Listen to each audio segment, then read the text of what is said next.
Thank you, Mr. President. Thank you. Next speaker is Pazumai Tayagam Foundation.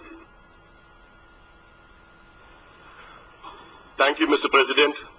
This is Dr. Anbumani Ramadas, Member of Parliament and former Health Minister, Government of India, welcoming the OASL's report on behalf of Pasumai Tayagam Foundation.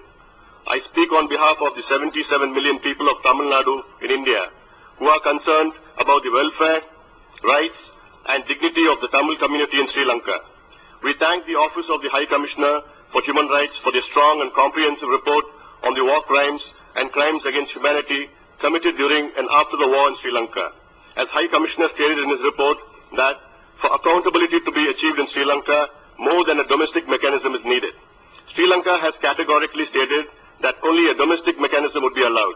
This is a challenge thrown at the OASL's report, needing a proper response, keeping in mind the inadequate joint resolution tabled is not fulfilling the aspirations of the victims. Sri Lanka stands accused and it has no moral authority to judge its own crimes. As stated in the report, we note that even the new government did not allow the OASL team to visit Sri Lanka. Tamils still languish as internally displaced persons. Army camps are located in Tamil villages. Land grabbed from the Tamils are yet to be returned. Rape and torture continue, and Tamil people still live in fear. The high security zones remain.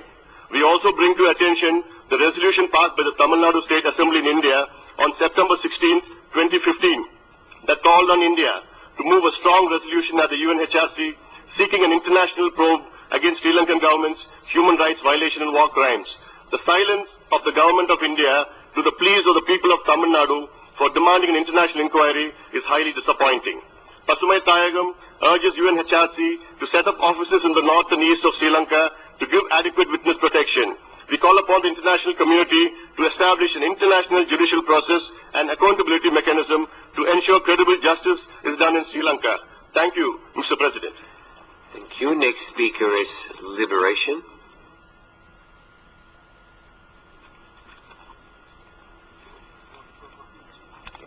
Thank you, President.